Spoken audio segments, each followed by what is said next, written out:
sisters. All right, now we've got to the main part of our show now, brothers and sisters. Come on now, nearly 400 of you on the platform. Let's get that to that 400 figure now. Brothers and sisters, we have with us Khadija Ward. Yes. We have with us the queen, Dark Girl Boss. And she don't play. She's the one that took on Hugo Boss. Jeez. Come on, sister. We also have with her our sister Kay Johnston. Come on now. Sister Kay. Beautiful. And in fact, I worked in that sister school many, many years ago when I was invited to come down and do a workshop for a beautiful children. Oh, we're going to go into the history of this school. Don't worry, brothers and sisters, if you've never heard about this school before. Diamond Enterprise, if I remember correctly, but don't quote me. But we're going to be going into this. This is our two special guests here tonight, David versus Goliath. Yeah, David versus Goliath. Let's first talk about our sister Khadija. Is she with us today? Sister Khadija, oh my goodness, where is she? Where is Khadija? Okay, Sister Khadija, is there any light in your place, sister? You look very dark. You look very dark. But just as sister, if the sister, you're on mute right now, sis. But just let you a bit know about the formidable Dark Girl Boss took on Hugo Boss. Yes, the international Hugo Boss in a trademark war. And she won, brothers and sisters. You hear that? She actually beat Hugo Boss because they were trying to tell her that she can't use the term boss for black girls. She was featured in the newspapers and BBC radio shows across the UK. She is now recognized in the streets as an author of the groundbreaking book, Black Sterling, and creator, brothers and sisters, of Genes of Greatness. Absolutely amazing, amazing. Yeah, people requested to have her photo taken all over. And this is who we're going to first touch base with. So, sister, how are you doing, my queen? You're still on mute. All right, yes. Yeah, greetings, Ting. Sorry, just quickly, I'm at my son's house. I'm babysitting for my youngest granddaughter. So I've been running up and down, you know, in between, like watching the show.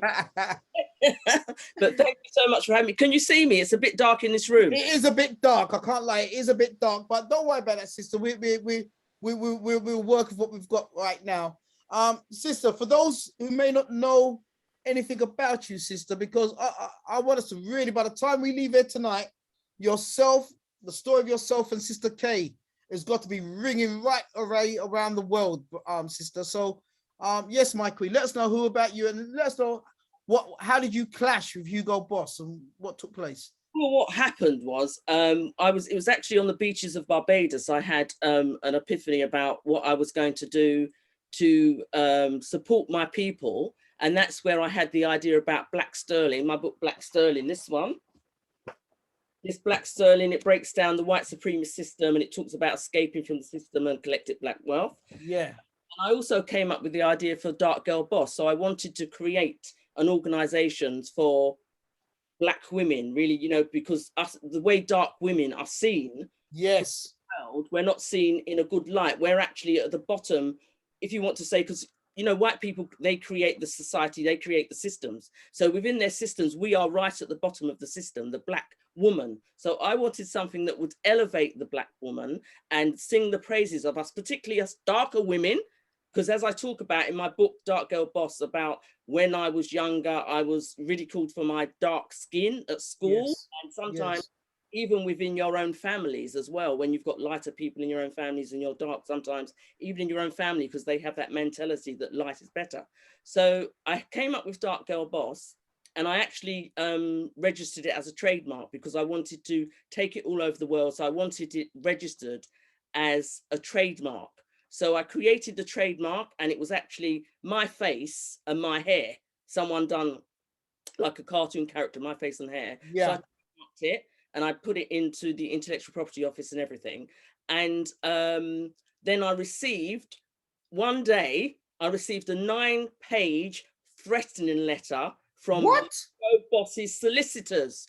9 pages. 9 pages. 9 pages threatening me to stop using Boss. They said it's infringing on they said you must take it from your Twitter. You must take it from all your social media. You must sign this paper to say you will never, ever use it again. That's what they were threatening me with. My If I God. dare to use the boss, they would take me to court. They would take me to court. So after my initial shock of thinking, what the hell does Hugo Boss want with me? Why are they troubling me? My dark girl boss doesn't have anything to do with Hugo Boss, two different organizations, yeah? And you can see that they're two different companies. Absolutely. Boss is in the dictionary. It's in the English dictionary, boss. You can't own, you're not owning the word damn boss, yeah? In fact, Sister Khadija, Sister Cara Lumsden has literally stated what you just said. She goes, she used the word in the dictionary and thesaurus differently and was told she couldn't use the word. Wow, sis, the world has gone mad. Crazy, absolutely crazy. So what happened was, I thought to myself, when you deal with these demon people, these conglomerate people, yeah, because they have more money than you, they have bottomless pockets of money, they think that they can intimidate you and destroy you. But because I believe in myself, I actually believe in my genes of greatness, yeah? I'm going there. I believe I'm an empress. I believe in myself. So because I believed in myself, I thought, how can I fight these people? I had to use my head. I can't fight them in the courtroom because they would wrap me up in paperwork. They would take my money. They would probably take my property and everything. So I said, I'm going to go to social media and I'm going to call them out because you are being racist. You don't want a black woman to use dark girl boss. You don't want dark girl associated with boss. That's what they did. Wow. Wow, Khadija. They didn't like, so I took it to social media. I was in the Voice newspaper, our newspaper, BBC Radio, National, all over the thing.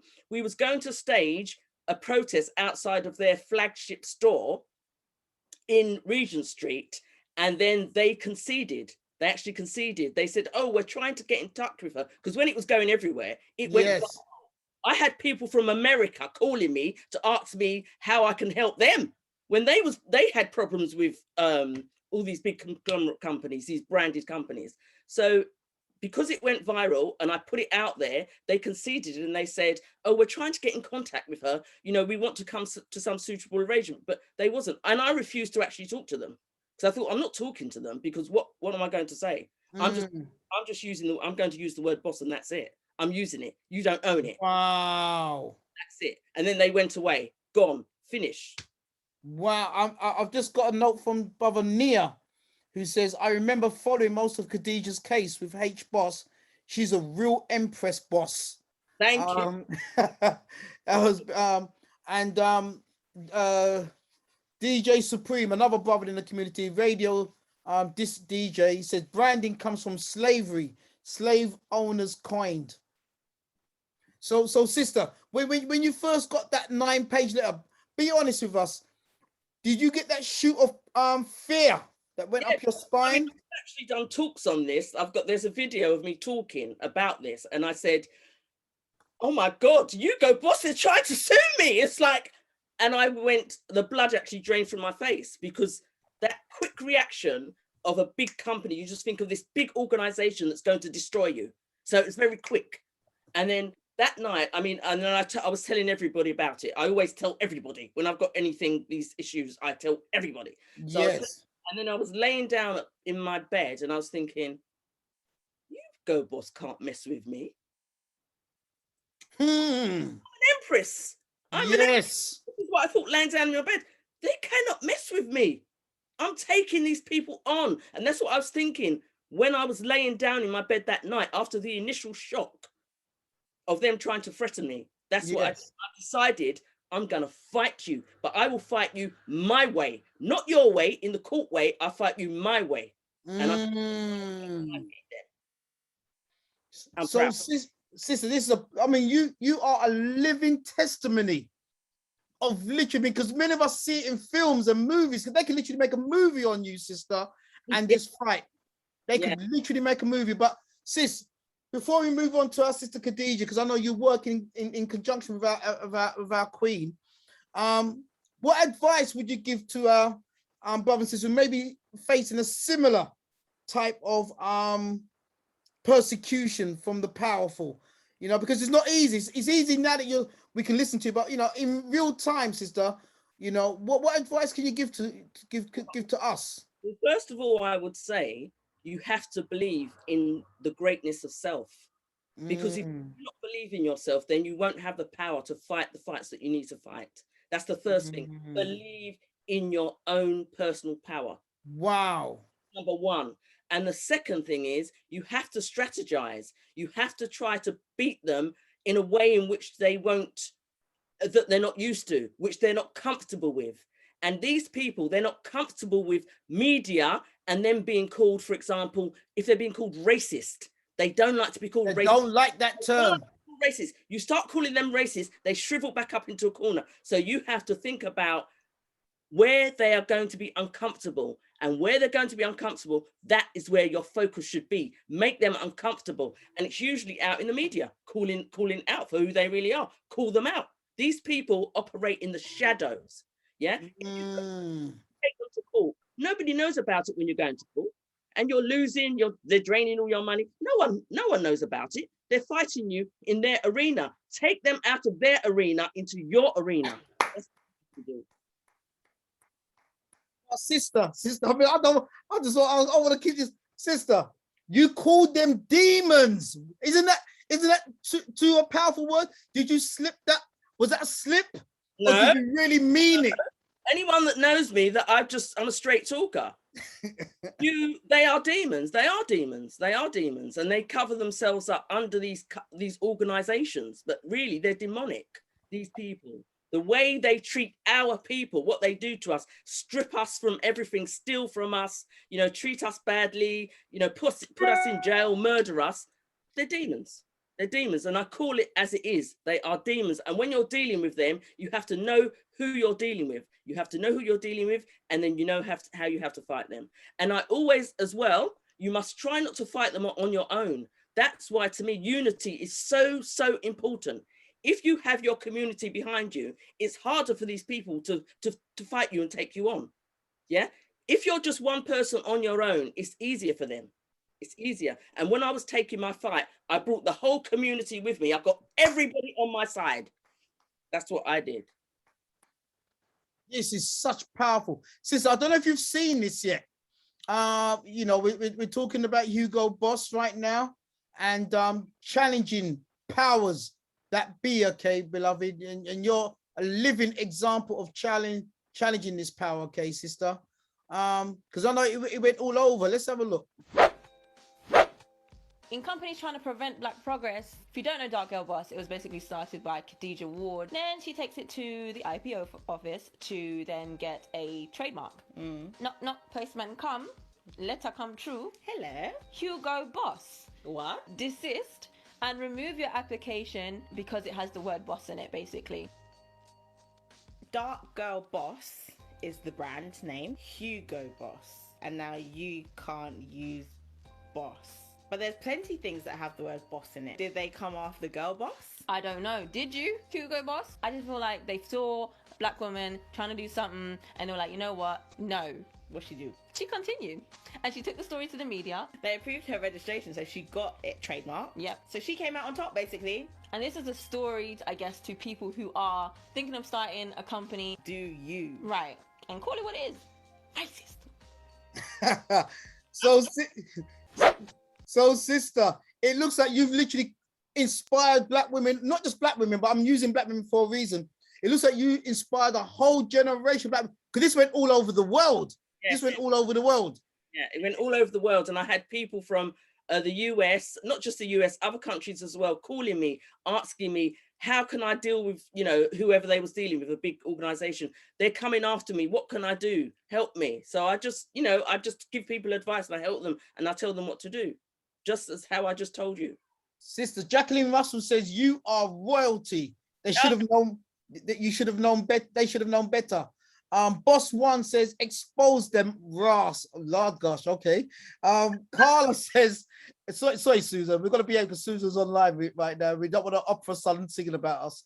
Okay, we've got Carla that says excellent work, Sister Khadija.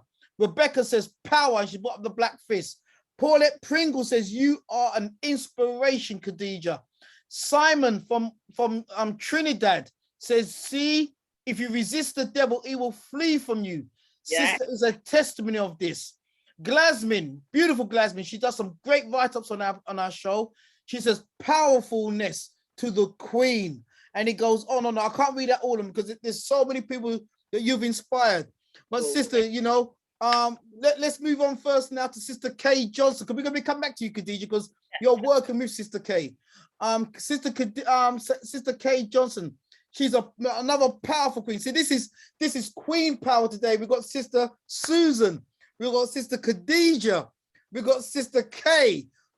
Who is Sister Kay? She's been working in education for over 42 years in the UK, where she rose from being a newly qualified teacher to senior leadership to now founding our own small school called Enterprise Diamond School. You saw a picture. I worked with some of her young people there back in the day. She's now retired, okay? But her heart and her mission is still with young people, and she still works part-time with children who are home educated, filling in the gaps that some parents don't feel confident in. So she's helping those of us who may be doing homeschooling to make sure that this can continue, okay, brothers and sisters.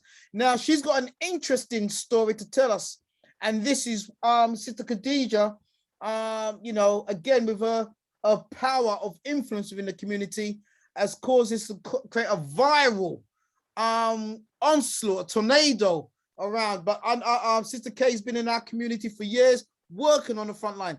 Sister Kay, can you unmute yourself, our queen? Yes, I have. Oh, you are fantastic. We're approaching. We need 5 more people to hit 400, brothers and sisters. Make a phone call, Sister Kay, the queen herself. The queen herself is here. Sister Kay, it's an honor to meet you, my queen. It's your first time on our show. How are you, my queen? I'm fine, thank you. I'm absolutely fine. Yes. I touched a little bit about yourself, but just tell us a bit more about your journey in education, sister. Right. Well, my journey, you know, I qualified as a teacher in August of 1979, and I've worked in so-called challenging schools all of my career, schools or colleges. For me, I've never found them challenging because I go into these schools and you just find your way. But what it is, the unique experience that I've had is completely different from those who go to the more, you know, from the more privileged backgrounds. So my journey into sort of working, stepping out of the system was actually having a look at everything that was going wrong. And when you've been in education for about 30-something years and you're seeing the same result and nothing was changing, I decided that we needed to bring about some change. So I drafted the plan for a different kind of school that I had not seen in the UK. And first of all, because of the worrying trend of young men, particularly the Black young men who were leaving school with insufficient skills to get them into the world of work, I felt that we needed to focus on a boys' school, first of all, and boys all through school, so that continuation of excellence would see them through from the ages of 3 until they were about 19. Having done a public consultation meeting, we realized that, you know, a lot of parents of girls saying, well, this is fantastic. Well, what do we have for the girls? So I came up with having 2 schools, the boys all through school, and then we'd have the diamond approach. This is why the diamond came into it. Yes. Because regardless of what people say, boys and girls have got very different learning styles. And so to get the focus, we had the children who would be co-ed, boys and girls together in reception and in the 6th form, with the exception of English, maths, with the exception of art, music, drama, and where they were taught together. Because, I mean, it's no point having a drama lesson with a boy dressed in a dress when you've got girls in the school. But from year 3, the children would be taught by subject specialists. Now, I'm trained to teach from primary right through to FE, and I'm comfortable in any sector. Yes. But as primary school teachers, we know that we have the same teacher training. You have a main subject, you have a subsidiary, and you go into primary teacher and you're expected to teach everything. And some will do it, you know, find their way. Some will do some more better than others. But what we wanted to do was to reduce that, because I noticed a trend that children would leave school at the end of primary on level 5, and by the time they got into secondary in year 9, they dropped off the scale. particularly our children. Yes. So from year 3, they were going to be taught by subject specialists, and you can do that in an all through school. So I'd synchronize the timetable for with the primary and secondary up to break to allow, for example, that the children picked up another language in reception. And that was taken all the way through. And then in year 6, they picked up another one, so that by the time they got into year 7, they had 2 languages that they could focus on and get it, etc. Now, I also looked at what was happening at the end of year 9 when children were choosing their options. And what I found is they chose their options because they like the teacher, because there's nothing left, because they love the friends are all doing it or anything. And they ended up with a set of subjects that didn't hang together. And you'd ask, well, what are you going to do with it? And it was just, I don't know. So we had children taking the GCSEs, and they come out, they get a collection of subjects, they don't know where they're going, and there's no focus. And what we have year on, we have a lot of young people who are just falling off the mark. You know, when you're at school, you have a structure. Whether you turn up or not, your name is on roll. And you suddenly wake up either at the end of year 11 or year 13, and your name is not anywhere, you don't know where to go. And we have a huge, still hidden, lost generation. And right now we've got some of them that take to the streets because that's where they get the credibility. So I devised a curriculum that had major areas of construction, business, performing arts, design technology, sports and leisure, catering and hospitality, engineering, and health and social care, where all the subjects that would lead to that career. And we got mentors from each one of those career in the industry. Also arranged for industry leaders to come into the school and work alongside teachers to do quality assurance audits to make sure that the teaching of vocational subjects particularly met industry standards. Now, I submitted this to the Department of Education. They had it first in 2011, and then I sort of improved it. The mentoring scheme where we had each child from the age of 11 assigned to a mentor. Yes. Because I was, we wanted to implement these two all through schools. It was at that time going to be called Diaspora High, because we were teaching children of the diaspora and Diaspora Diamond. The Department of Education repeatedly turned down the application, but the most ludicrous excuse was the education plan, which is underpinned by the strapline from nursery to industry, was far too ambitious for children from disadvantaged backgrounds.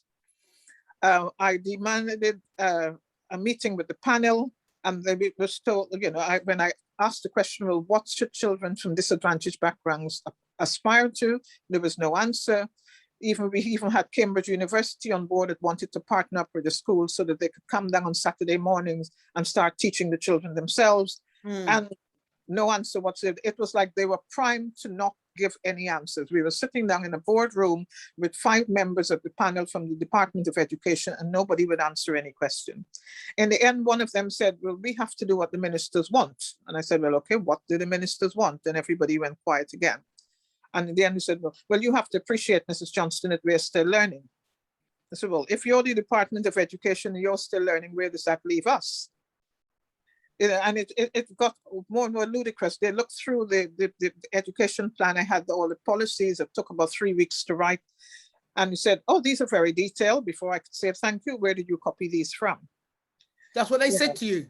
That's right. Where did you copy these from? Yeah.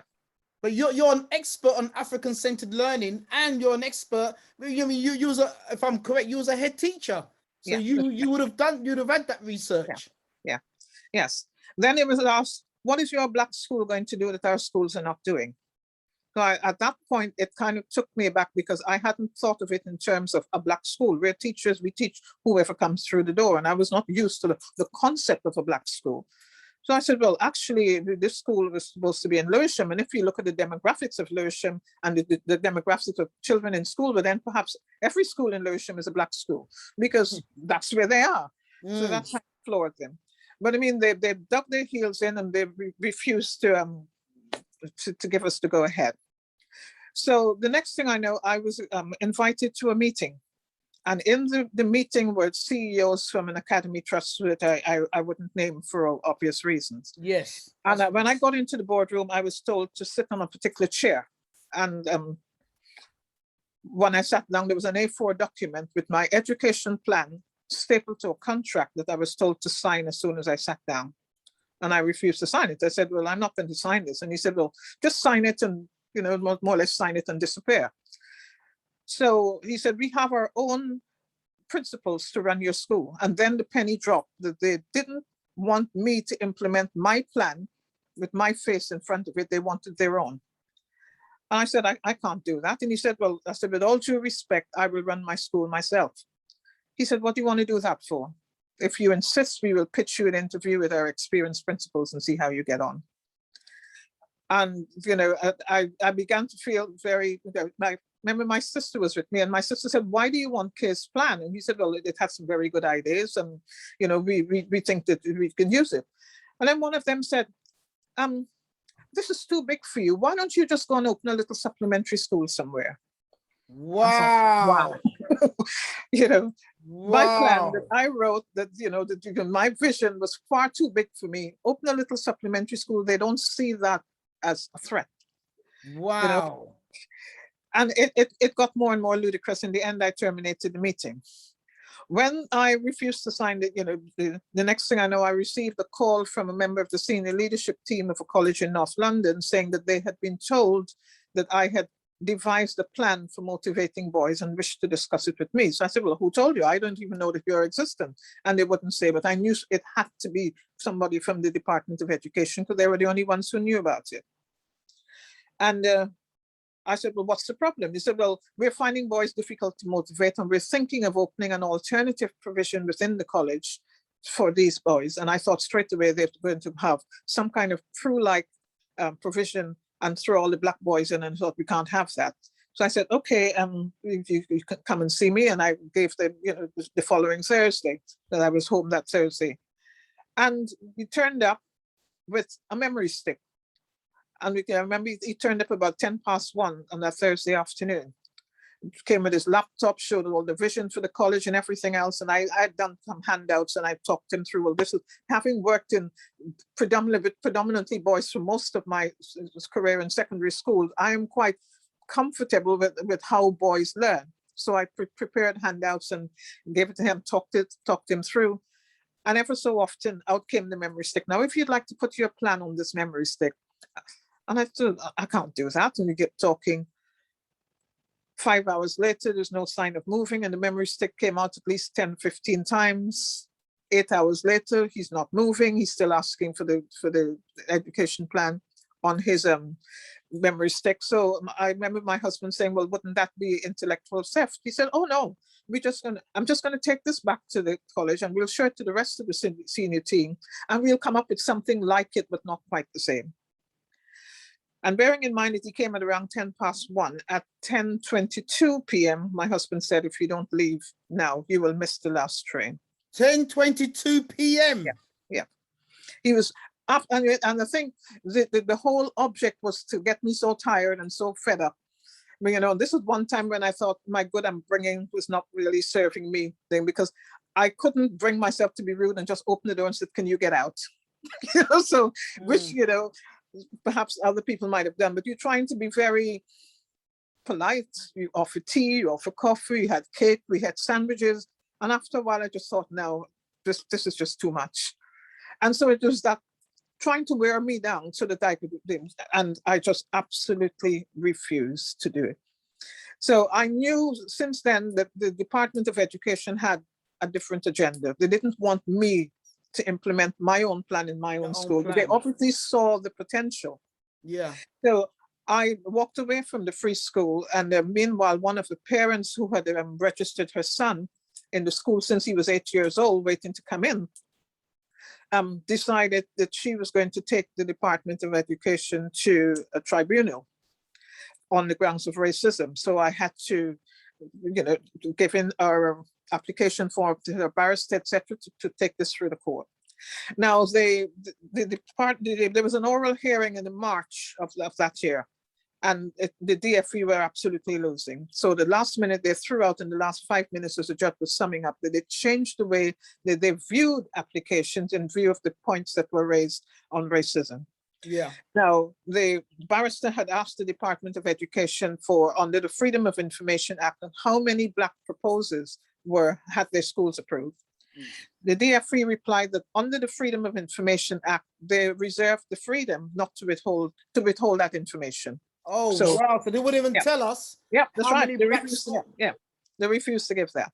So 3 weeks, the judge then approved for a full judicial review on the 10th of June.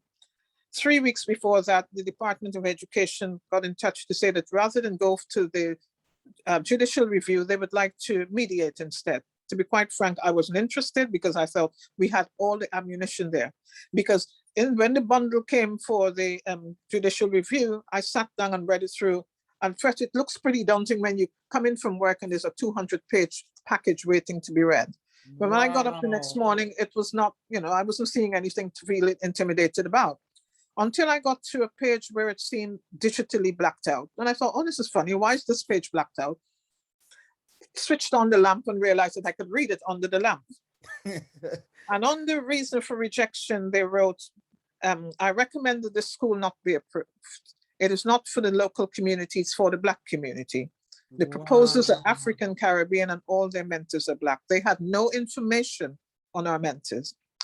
Now, if anybody were to look at on the school's website and look at the Key Stage 4 curriculum, they would see a mixture of vocational and academic subjects in the same band, but they're all leading towards the particular qualifications or particular careers. They said vocational education is not needed in Lewisham. Then we said, no doubt they will call in their friends in the media to shout racism on their behalf. And then said, actually, the team scored comfortably higher than many other groups. When we met with the panel at the Department of Education, we'd been advised by a financial consultant to the New Schools Network to have a contingency budget of about £50,000 in case of any emergencies. He looked at it, one of the panel members, and he said, oh, £50,000 you've got here. You can't be taking government money to take your children out on trips. You think we're a charity or what? And I thought, okay. Wow. Yeah. They spoke to us as if we're something that the cat dragged in. There was no attempt to even hide the hostility. Wow. So it was literally a hostile environment. That's right. So 3 weeks before the judicial review, they wanted to mediate. Now, because we had to have a conference call with Cambridge University, contact there, we already had student ambassadors and liaison officers waiting to work with our children to come down on Saturday morning and teach maths for engineering, etc. So everything was all set up. And I came home and I sent an email off to the DFE and said, okay, if you'd like to mediate, because I was told that if we went for judicial review and the DFE threw out that they tried to mediate with us and we refused, it may not swing in our favor. So I felt at that point that my hands were tied. They took 2 weeks to reply and then replied saying, dear Mrs. Johnston, we do not have an agenda. What would you like?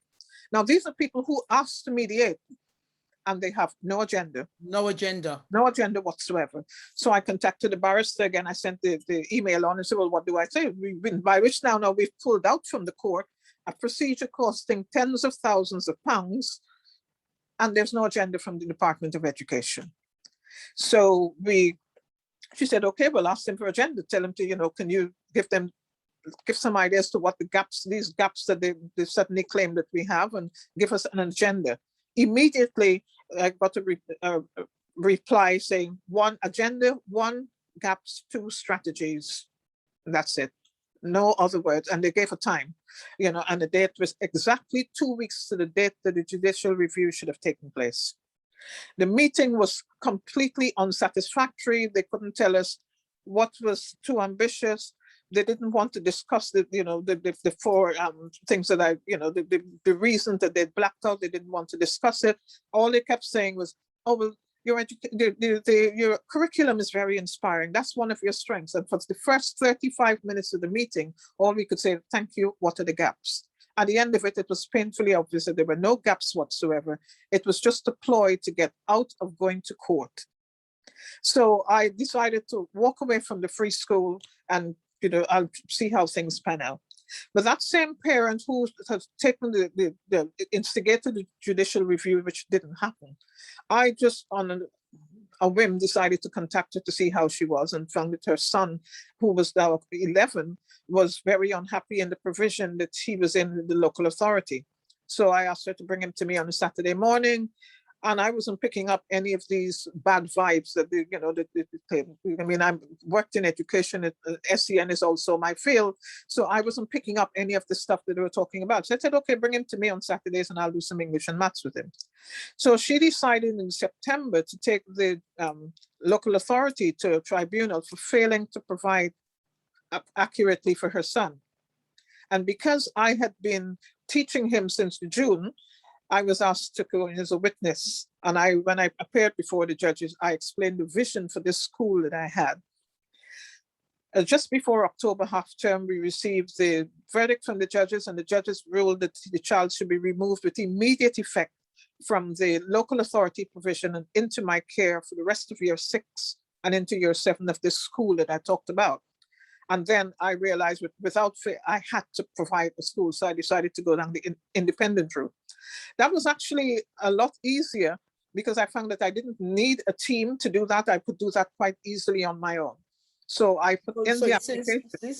Just because I mean, the information you're giving, I can see the chat line is on fire. It's on fire. The comments being made as you're speaking, sis. Yeah. But just to cut the long story short. Yeah. What was it at that stage? Because we know in the public's eye, you had a massive bust up with Michael Gove. Was that the stage, or was that later on in the story, or at that stage? That was in the early stage, because I mean, he was the education secretary, and when I put in for the independent school, and we got through the Ofsted, we had the pre-registration Ofsted, which was successful. I received an email from the DFE saying that the Secretary of State, who was Mr. Gove at the time, said, notice that I was born outside of the UK and needed to satisfy himself that I was not involved in criminal activity in Guyana. Whoa! By this time, I had been in this country about 40 years. Sister, no. Yep. Please repeat that one more time. Yep. That is serious, what you just stated. Yeah. Yes, I still have the email. It said the Secretary of State has noticed that I was born outside of the UK and needed to satisfy himself that I was not involved in criminal activity in Guyana. Is there anyone in Guyana who could vouch for my good conduct? To be quite frank, I didn't have a clue which friend I still had from school. So in the end, I thought, well, how do I reply to this? And they said, well, my head teacher now in her 80s lives in Canada. Would you like a report? And they realized that it sounded a bit stupid, and they backed off. Then, when I rang again about the registration, I was told that the registration documents had gone to the registration department. I was given a new number. When I rang, she said, yes, they're here on the desk. I'll send them out to you as soon as I can send your DBS. Well, the DBS arrived the day before the Ofsted inspection. So it was on the school premises. I said, okay, I'll go and get it, and I will scan it and email it. Scanned it and sent it off. The DFE replied and said, well, this is over 3 months old. You'll have to start again. Now, a DBS lasts 1 year. Yeah, minimum. I applied for it in February. It came in May. I had to start all over again. Meanwhile, I had got teachers who had resigned from their schools by the 31st of May to come on board. I had children who were enrolled, and they just held on to that registration. So because, at the time I stopped connecting that with the education plan.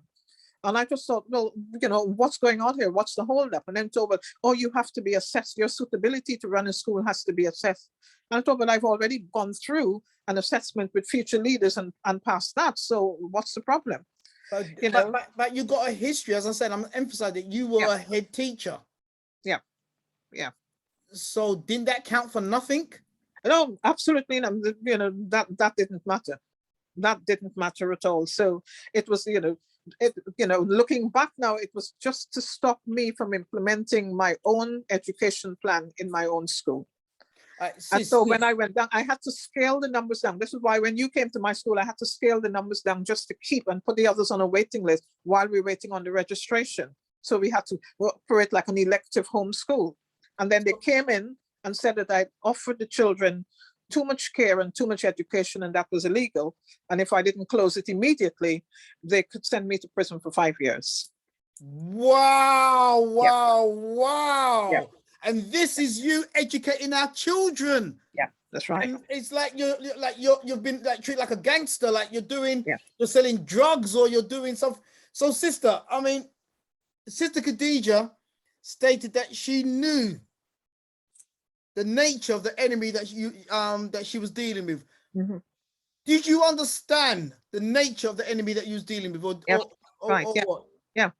Yes, I do, because I knew that they were, by this time now, that they're going to sit on the plan for a few years, and when they think, that they've got me out of the way, I can't use it at all, then they'll roll it out of their own. So I've been watching and waiting. So in 2019, they put out the first draft for the T levels, which will take the place of the GCSEs next year.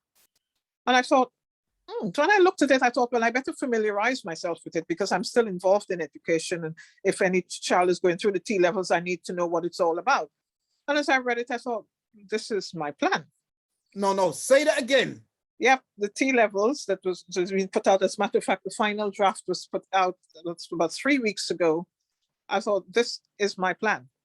Oh my God. Yeah. How did that make you feel when you saw that? I was absolutely disgusted, to be quite frank, because I knew that they were going to do that. I mean, I actually sat on my own. I had to go and sit on my own and think about this and think on a spiritual level, did I bring this into fruition? Because I knew when I walked away from the Department of Education that was exactly what they were going to do. And you just think, well, I've thought about it, and I've been watching and waiting. And then 3 weeks ago, they even put in the same mentoring scheme, the same one that they told me, oh, you'll never pull this off. This is not realistic. And they've put the same thing in. Of course, they named all the big giants that are going to be working with them. We already had, for that first year, we recruited 60 mentors, and the mentors were not all based in the UK, because what we wanted to do was to open up the world to these children. Yes. So that, particularly Africa and the Caribbean, so that we can have mentors, that these children would be teamed up with, who would become co-parents. I didn't want mentors who just come in, fire up everyone, and then they disappear, and then everybody goes back to square one. So from the time these children were assigned a mentor, the mentor begins to co-parent alongside the parents. Yes. They provide the work experience, the work shadowing, and 1 year before they were ready to start work, whether it's after school, college, or university, the mentors start facilitating the first work placement. And we're going to support that young person for the first 3 months. And whether that first work placement is in Ghana, Timbuktu, Trinidad, it doesn't matter where it is, we would support that young person, because the mentors were all over the world. Sister, this sounds so in other words, this was really well played and planned out. It sounds like you were very meticulous in how this vision was going to be. Yeah. Yes. Wow. Yes. And on top of that, we had a credit union. We had plans for a credit union. It was going to be attached, first of all, to the school, where, because we were dealing with children from disadvantaged backgrounds. And so it was to teach them to build up the culture of saving. So for the first 2 years, well, as a matter of fact, for the children, it was just strictly saving, and there was no minimum amount. So if all they had this week was 10p, that's absolutely fine. That 10p goes in. Because what I've found with children is when they start to see their savings build up, then they start putting more and more and saving more of their money. But after 2 years, we thought that we could start sending micro loans of up to £500 to parents and older siblings who are out of work. Let's say, for example, they had an older sibling who wanted to set up his own business but needed to buy some equipment. And we do it at competitive rates so that they could see their loan reducing as it goes along. I mean, I've looked at, some of these loans that have an APR of 1,100 and something percent. I mean, they're never going to pay that off. And we wanted to do so. And once we've got that successful in our school, then we intended to roll it out to the credit union to all of the schools in London, and then we'll take it across the UK. Sister, this sounds, I mean, this was more than just a school then. Yeah. This is like a beginning of a banking system. Yes, the banking system as well was attached to the education plan. Yeah. Before you go on any further, sister, because my head is swirling right now. Seriously, this week I had no idea. Brothers and sisters, I know that you're typing. You've written so much down. I can't even keep up with the comments right now. Okay. But if you're feeling Sister K Johnson's vision, put some ones in the chat room. I mean, because sometimes I just want to make sure it's just not me. Are you feeling this sister's vision?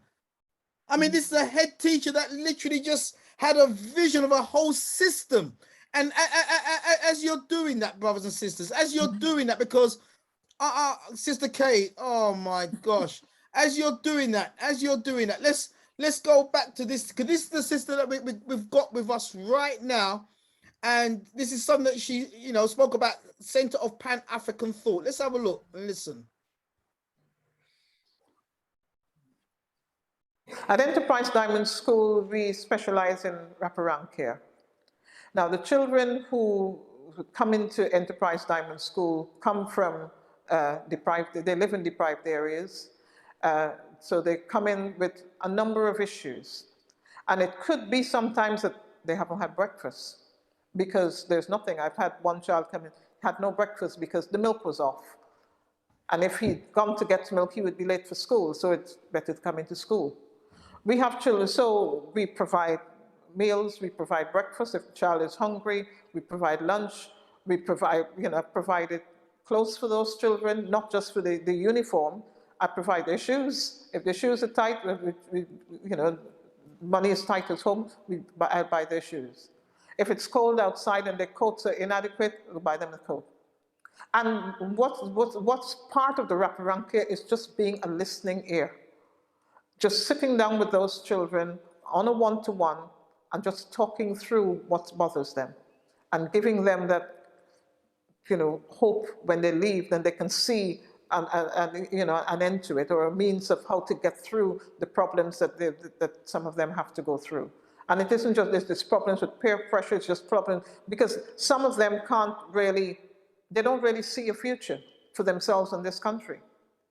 And it's just talking those children through some of the things that they might have to encounter as they grow up and giving them some hope.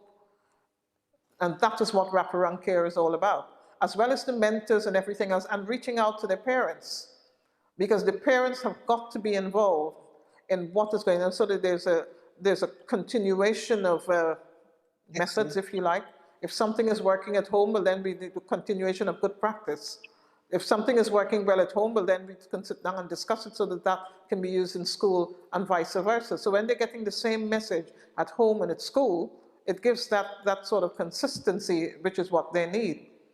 But the wraparound care is physical, it's emotional, and I think the emotional even more important than the physical, so that those children, they feel safe, they feel wanted, they feel loved even, because there's nothing wrong with giving a hug every now and then. Okay, let's just talk about it. And there's no stigma attached to it. There's no sexual connotations about giving a troubled child a hug and said, okay, let's sit down and talk about it. So that is what we do every day. Because you'll have some child who will come in perhaps late, or sometimes you just read the expression on their faces, they come in and you know that something is wrong somewhere. And say, okay, let's talk about it. And we would leave the room, and the children who are working, they know what the situation is. So they would continue working, and I would go off with that one child, okay, let's talk about it. Because we can just see from the expression on their faces when they come in, or his or her face, that something has gone wrong. And we sit down and talk about it. And that's what wraparound care is.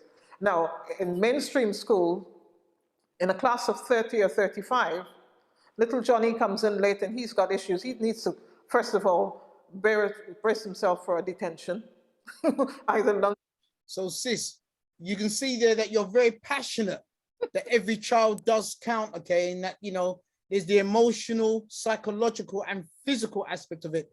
But sis, did you appreciate how much of a threat that your vision and yourself was to society? Because obviously you paid a price for that stance, and I see what I've read and what I've heard is a story of intimidation, a situation whereby publicly they try to disgrace you, ban you and what have you, okay? What would you like to say about the kind of attacks that you've gone through based on your stance? Well, I mean, if nothing else, I learned from this experience, and this is something that Khadija mentioned as well. By working in isolation, you set yourself up as a target. And that is why I have, since I've walked away from it all and working with the home ed community, I have devised the Nubian Ministry of Education. I am not trying to rival the Department of Education. I don't think that the Department of Education is any competition. As far as I'm concerned, the Nubian Ministry has encompassed everything that is happening within the community. The day schools, the supplementary schools, the mentors, the businesses, everybody must be involved because, as you said, it takes a village to raise a child. The Department of Education is only looking at educational institutions in the country. This goes much wider now. Ours has to go nationwide. It has to go global so that these children know that wherever they go, they've got people like themselves who are looking out for them, and they're going to be fine. And to let them know that there's a world of opportunity, not just in the area or in the city or in the country, but it's outside of well, and giving them that. So, for the Nubian Ministry of Education, we've got a constant quest for mentors, particularly those who can offer employment and offer work shadowing. Any businesses that would like to be involved, please contact me so that I can add to the database. Because sometimes I get an inquiry, somebody in Leeds. I don't know what's going on in Leeds unless those in Leeds tell me what they have so that I can help it. It starts off, first of all, with a huge database of information of where everything is, so that it's all part of it. And just like Khadija said earlier, when you have the whole community behind you, you become an unstoppable force. Now, when they came into my school and said, oh, you're offering the children too much care and too much education, I remember my initial thing was anger. And I thought, well, what do you mean too much care? I said, I have done timetabling in mainstream schools, so they're not over timetable. They go horse riding on Wednesday morning, they go swimming on Monday morning. They have, we do horticulture. We had a garden. They'd come in and, they had chickens, and they'd come in and get the eggs out in the morning from the coop, etc. I said, did you expect literacy, numeracy, and feeding the ducks? What did you, this is a school. What did you expect? Yes. And I was just met with a stare. And it's the whole thing just petered out. There's been no follow-up since there's no documentation. They sent nothing to me to show that they've been there. It was as if I've dreamt the whole thing. So sister, I have to stress this question for a reason, because in my studies, when I've studied people like the Honorable Marcus Messiah Garvey, I cry sometimes when I see what he had to go through for our people. He was mocked, he was maligned, he was put in prison. I cry when I read about some of our great leaders who literally just for their stance and their belief of a better world. So how did you, and I have to ask you this, how did you feel when you saw the national press trying to mock and malign you? For me, I was more concerned about my children. Okay. Because for me, I think at that stage, I was still fueled with them, because by then I could see what they were doing, but I didn't feel at liberty to say it because they will deny it. So I felt very, I was angry for my children, because if my children had to go out and face that, or if your mom or whatever, I mean, they've overcome that, which is one of the reasons why I hesitate to confront them straight on. Because number one, I know that they will, want to go to the High Court or whatever. The last time I tried to take them to court for their corruption, they intimidated my barrister. Oh wow! Yes. To the extent that when he got to the court, the first thing he said to me is that he wanted to go home. Wow, Sister Kay. Yes. So I'm going to pause you 1 second, Sister Kay, please, because I don't want us to lose what you're saying to us, beloved. Brothers and sisters, do you know how hard it is to help our people? Do you understand how really painful sometimes it is when you take this kind of path? Because our subjugation ain't for 1 or 2 years. It's been for hundreds of years. So if we are going to produce individuals that are going to make this change, do you understand the level of sacrifice that's really needed? And Sister Kay is just giving us some examples. I mean, whereby she's banned from going to her own school, intimidation of her own barrister and so on. Do you know what it's like to live this real time and you got a family and you got children around you? This is really serious what we're going through tonight. This ain't no plaything. This is people's lives that have gone through. Sister, because time is very limited. Yeah. And I know people, I've been watching the chat line just going crazy still. But please just let us know a little bit more about the Nubian. Was it the Nubian? Nubian Ministry of Education. Please. Now, the Nubian Ministry of Education is, there to meet the needs of the Black community in the United Kingdom, primarily. And to that end, we're working with trying to recruit as many mentors or people who are in a position to offer some employment. I'm particularly interested in hearing from those. And also, if we can get on a database, register of everything that is going on in the community. All of the supplementary schools, for example, need to be under that way, because it will, at the moment they don't see supplementary schools as a threat because they're operating on Saturday morning, and Monday to Friday they're back in the schools again. That's why I was told to go and open a little supplementary school somewhere, and it was just sort of just go and open one somewhere. They were not interested. They don't see that as a threat. So it's we need to have, I've actually visualized the headline, and I don't know when that's going to be. I hope it will be in my lifetime.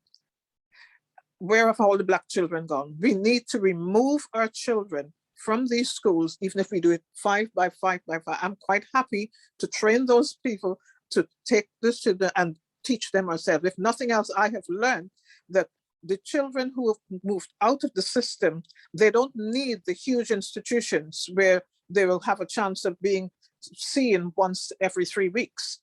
The small and the focus on nurture is what works. Wow. Sister? So, yeah. Sister K. Yeah. Oh my God. I can see there's so much inside of you still. I can see, Sister K. I mean, I can't read the comments, and I'm praying, sister, that you take time before you leave tonight to read the comments that are flooding the chat system tonight, because someone I just saw a sister Brenda Pedro, I think, says that a film about your life has to be made. No, see, they're the kind of comments that are coming through, sister. You need to read some of these comments, sister. It is just, it's just amazing. And I've got, time is going so quick, and we go, but I've got a few quick questions, just a few quick questions, sister. And each question you got maximum a minute to answer. And I know it's testing. Yeah. But the first one goes actually to Sister Sue, and it says, "Do you have to live in Lewisham to join your group, Sister Sue?" No, I don't care where you go. Oh, no, not you, Sister K. This is the first question, Sister Sue. Oh, so okay. No, you don't. Just join, and we disseminate a lot of very important message, which is applicable in a lot of boroughs. We love Kay. Kay is a warrior. Thank you. Okay, Sister K, question for you. Mm-hmm. How did you keep your personal resilience to fight this battle? 1 minute, sister. How did you keep that? Because that is a good question. To be quite frank, I don't see them as a competition. I see them, when you've actually met with a few panels at the Department of Education, you realize that they're not in the same intelligence bracket as yourself. I actually feel sorry for them, because they are to be pitied. And it's disguised as bullying and intimidation. I was not intimidated, but I felt for the sake of my family that I will just stand back. But the plans that I have through the Nubian Ministry of Education, which will become, and I wrote to the Department of Education, I've actually given up my registration number. I gave it back to the DFE in January this year, and I said, you can keep it. You can drape it with as many labels as you like. I don't care if it looks like a Christmas tree by December 2021. I said, what I have is knowledge and experience. You can't take that from me. I don't need to be qualified by a number. I'm not a prisoner. So I said, you can keep that. Yes, again, you're dealing with people. I mean, you just have to look at the different education secretaries that we've had. Well, Michael Gove, they seem to get a little more dozier than the one before. I mean, the one we've got now is, he hasn't got a clue. It's like cluelessness is a prerequisite. So you're dealing with people who don't know what they're talking about. So that, they're trying to hide behind, trying to be intimidating. So I just dismissed them and I've walked away from it.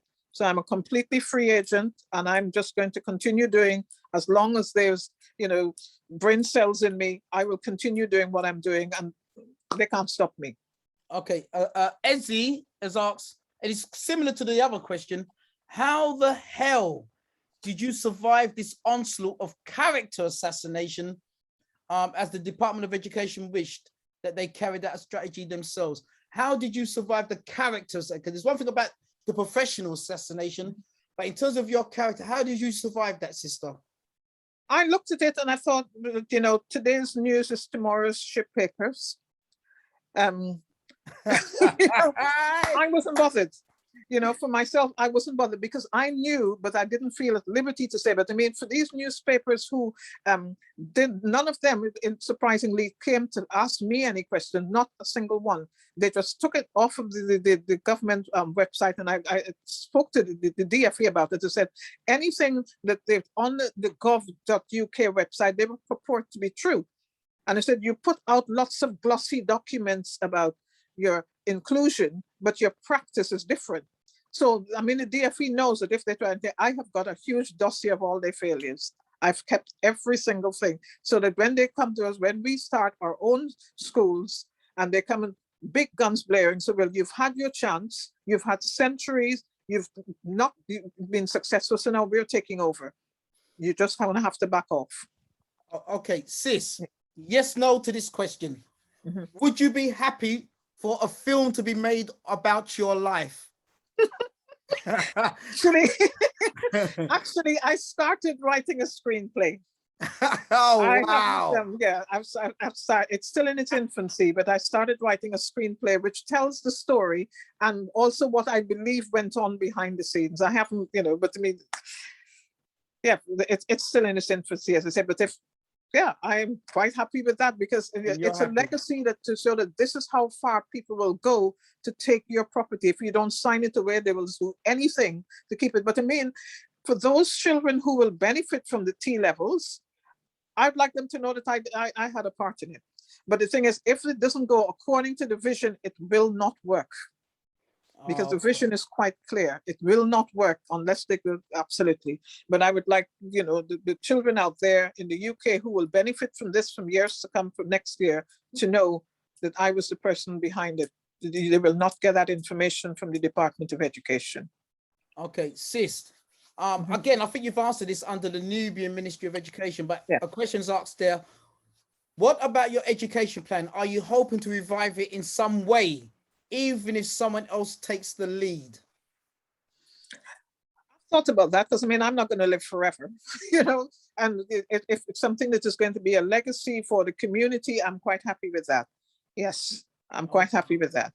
Yes. And how do you encourage other educators who've encountered bullying in a variety of educational establishments? How would you, how do you encourage them if they've gone through similar intimidation and bullying? Walk away with your dignity intact.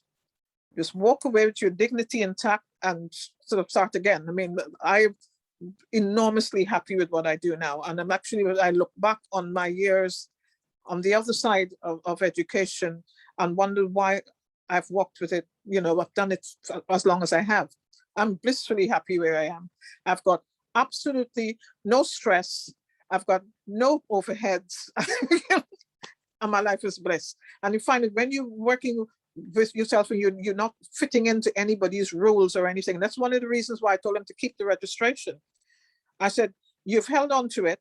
I said, I don't want you handing it to me now, and then 3 months down the line, you come trotting down my path and telling me about standards to abide by, because you haven't got anything or any standard that I wish to emulate. So I don't want your registration. So I've, told him to keep it, keep the number and everything. I'm not a prisoner. I don't want to be known by my number. Okay, sis, 2 last quick questions. Mm-hmm. If a film was to be made about you, people are still pushing this film now. I think you started, so I'll start a little movement here, sister. Yeah. If a film, Sister Susan's giving her a thumbs up. If a film was to be made about you, okay, sister, what would you like the name of that film to be? Oh, I've already got that. Stepping into Velvet. Let me wow, just tell you sister didn't even have to flinch. So give us the name again, sis. Yes. Right. I'll tell you how because I mean, we've got in our home, we've got warm air heating, but our bedroom was we converted the garage that was now our bedroom, so that we're all downstairs as we're getting older. And when I step out in the winter months from our bedroom, which is slightly cooler, into the warm air in the passageway, this it's like it's giving you a hug, and the name popped into my head. But also, velvet can be comforting. It is also opaque. It can block out the truth. It can block out the light. And so that's what I thought. Stepping into Velvet. That's it. Wow. Yeah. All right. Last question then for you, sister. Who ideally, anyone, who ideally would you like to play you? Letitia, the one from Makani, because she's got Guyanese roots and she can move effortlessly between the two. Yes. And I want my son to play my son, because my son's an actor. Sister, you thought this out already, man. Yes, that's right. This was near enough been made. Yes. Oh, beloved, we thank you so much, Sister Kay. Thank you. You know, you may having me. I've got to say this, sister. Brothers and sisters, because I know there's more to this story too. I know there's more. Brothers and sisters, would you like a part 2 to this? Just let me know in the chat room. Would you like a part 2 to this? Because I feel so bad knowing that I'm going to kind of round things up, but I'm thinking, damn, this is powerful stuff. But also, look, I mean, everyone's just saying yes. Ones and yes. But sister, this has been such a night. It's been all sisters tonight. And you sisters have just made us so proud, man. I'll start with yourself, sister. 30 seconds, my queen. Kay, what is your last message to the audience? We've had over 400 people. If you had the people that have been coming in or not. What's in 30 seconds, sister? What's your closing message that you like us to walk away with? Right. The unity within the community, so that we are there for each other. We're looking out and it's raising each other's children and just being there. There's so many of us who are blessed, who are talented, whose talents are not being realized or recognized. And so that unity that we need. And of course, if there's any way that I can help, please get in touch. Well, sister, you're back on our show, because we really, by the time you come back on our show next time, we want to go more deeper into the vision of the Nubian Ministry of Education. Yep, certainly. Yeah, want to go more in depth into that. Okay, yes, I've written the constitution for that already. Fantastic, sister. Sister Sue, 30 seconds, my queen. What's your last words after what you've heard tonight and from your own heart, sister? What would you want us to walk away with from yourself? I stand on the footsteps of greatness like Kay, because although Kay's been in struggle for 40 years, in 2020, African Caribbean young men cannot achieve 5 GCSEs, doing A star to C or 4 to 9, which is greatly impeding their social mobility. Join clubs, join organizations, and as Kay said, if we don't stand together and fight, we're doomed. The only person that's going to save us is ourselves. Thank you. Fantastic. And just going back, Kay, slightly, Sister Legette says, sisters, I love you. That's to all of you, okay? I love you. Sandra Robbins says, yes, Kay, unity, perfect. Jacqueline Russell says, brilliant night, feeling inspired by all these speakers tonight, feeling so proud. Michael says, only our women can save us. Alisma says, unity is the key. Lorene says, yes, my queens. D. Morgan says, yes, so important. Unity is strength. So people are leaving that unity message. Flora says, Sister Kay, you are an amazing sister. Abigail says, I've literally got goosebumps. Tonight. Khadija, 30 seconds, my queen. What's your closing words for the platform tonight? I just want to quickly say that we just have to really find the greatness within ourselves, and I believe we have to actually remove ourselves from the system completely. And that's what, at the moment, I'm working in Sierra Leone, and I'm going to be moving over there in December because I'm trying to get our No, sister, you're not leaving us. You're gonna ask us, you're gonna ask permission to leave our community system. We are not gonna just give you away to any people, you know. Sure. You're welcome to come. What I've done is pause so people can come over. I've got connections in Sierra Leone that people can look at investments, opportunities, wow, and all of that, because I'm looking at our people, our children going to Africa where the people look like them. They won't be judged for the color of their skin. We have to remove ourselves completely from the system. We've worked hard enough to try to integrate ourselves. It's not working. It's time to go. Get the courage. Let's go where we're loved. Let's go where our people are. And that's what I'm working on at the moment. And I'm hoping that my people, I'm taking the baton from the righteous, great Marcus Garvey, and I want to take people back. That is my vision now. That is what I'm doing now. That's what I'm working on right now. Preach! Sister says, preach in the platform. Sister Khadija don't care. Lord God, she's the Sister Khadija. People are calling you the vaccine. You're the vaccine that we need. That's not my words. I'm just reading what I'm seeing, man. People say this sister is the vaccine. Tart the ting. Who said tart the ting? Elizabeth again says tart the ting. Brother Leonard said, we are with you, sister. Oh my God, this has been such a brilliant night. Sisters, we said tonight it's going to be an amazing. And imagine those people who missed this show tonight.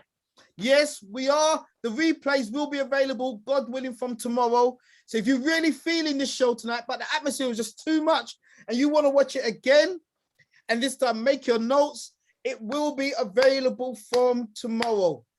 Can you see why our queens are so important for the struggle, man?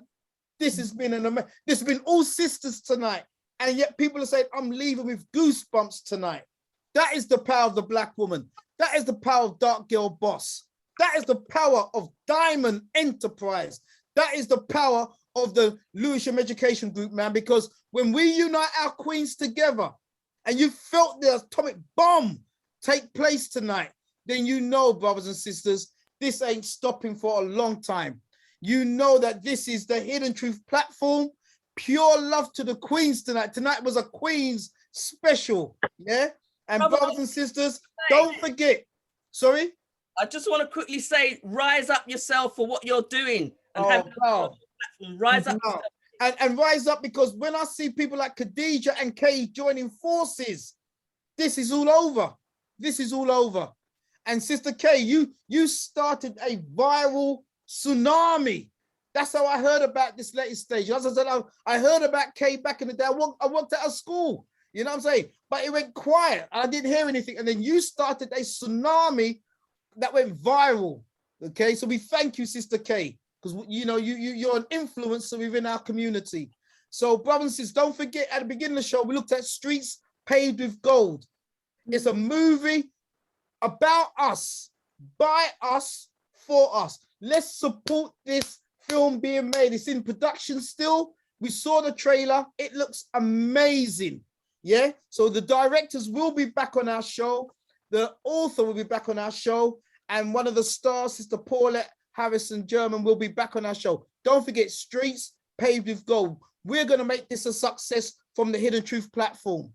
We want to thank Brother Corey Lawrence. This is one of our young brothers who got into Cambridge University, studied law, smashed it up, but has now been offered, because of the Hidden Truth platform, yeah, because of you, brothers and sisters, he's now got a scholarship to work at Abbey Roads, okay, and you know our story is going to be told all over again from this brother.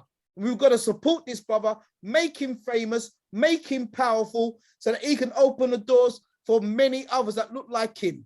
By us, for us, with us. So brothers and sisters, continue to support Corey Lawrence. Find his GoFundMe page and let's make this happen. You know the Queen. Bless the shores tonight. Jeez. You know the Queen. Bless, I'm going to say that one more time for those at the back. The Queen, you know, bless the shores tonight. So we got thanks to our sister, our Queen, Sister Susan, man. And brothers and sisters, Dark Girl Boss, what more can I say? She's going to be coming back on the platform because we want to talk to her about her next stage of development, her life's journey. We want to hear what has she got in store? What's her plans?